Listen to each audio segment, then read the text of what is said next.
As a former CEO, someone who's run a business, as you listened to that speech last night, what did you find most encouraging?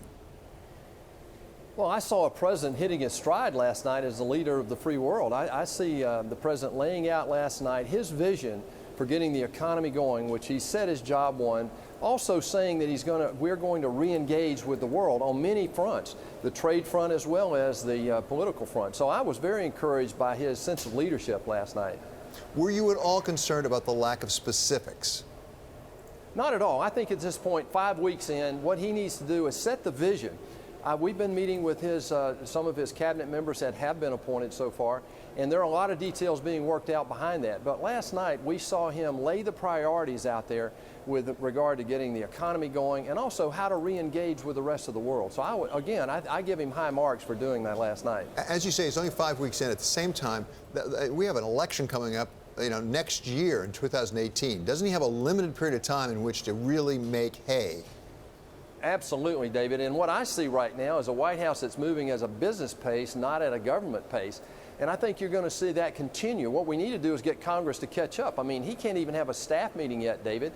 We're going on the slowest pace of confirmation since George Washington was in office. So if we can speed that up, we can get executed a few more of the programs that he has talked about. Senator, you referred to the president as the leader of the free world. Could you just give me a little bit of detail on what you actually mean by that? Because I'm not so sure from what we've heard from the president so far that he subscribes to that.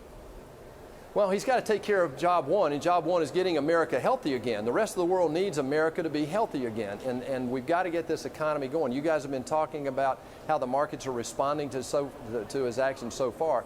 What America needs to do right now is to tell our allies what they can depend on. We've been retrenched now for a period of time, and it's time that we continue to develop that conversation with them again. Well, Senator, the post-war order and the institutions that support it have been questioned by this administration. So when you talk about the leader of the free world, that used to mean something. It doesn't feel like it means the same thing anymore. No, you're right. After the last 8 years, it doesn't. It sounds like a hollow comment, but I think we've got to get back there. Look, as a member of the Foreign Relations Committee, I've traveled the world a lot the last 2 years. I'm a member of the Armed Services Committee now.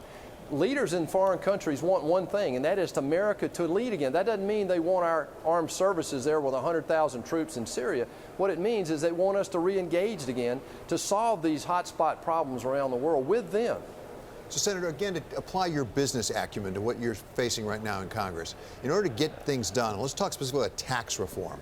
There's sort of a critical path here, right? It's like a Gantt chart. You got to do something before you do something else. You got to get through Obamacare. Realistically, what can they do to get us there? Well, first, we've got to get the cabinet confirmed. We need to speed that process up. The Senate has been running 24 hours a day for most days here in the last few weeks. And the reason is we've got to accelerate our ability to move on to some of these other issues. We've passed the 17 budget. We've got to get reconciliation done and get health care taken care of. Then you've got to move on to the second budget this year, and that's the 2018 budget. And within that reconciliation, we hope to deal with these tax issues and possibly even some features of Dodd-Frank. And there are a lot of people, as you know, out there really eager to have tax reform. Your Republican counterparts over in the House have basically said they've got to have a border adjustment tax in order to pay for it and to get it done. You have come out against it. We talked actually just to Senator Chris Coons, your Democratic colleague, earlier in this program. Listen to what he had to say. He was very doubtful about border adjustment tax. My gut instinct is to be against it, but I'd have to see the details. It is true that other countries impose a VAT tax or other taxes, so I think there is a way that we could create a border-adjusted tax that would actually pass muster and not create a trade war with some of our opponents. So, Senator Perdue, as I say, you have said, you've been pretty explicit, you were against a border adjustment tax. Is that an impediment to getting tax reform through the Congress? Well, I hope not. I hope that we'll find some reasonable approach here. But let's be clear.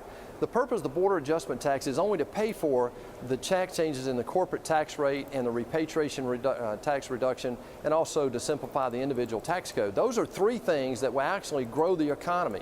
So the only reason border adjustment is being talked about is to pay for those. I don't believe it's necessary. Other countries have done similar things in the past. The UK, for example, in 2009 reduced their corporate rate from 30 to 20 and eliminated the repatriation tax. They didn't have a scoring model. They didn't need it. They knew that the economy would more than pay for that over time, and I believe that as well.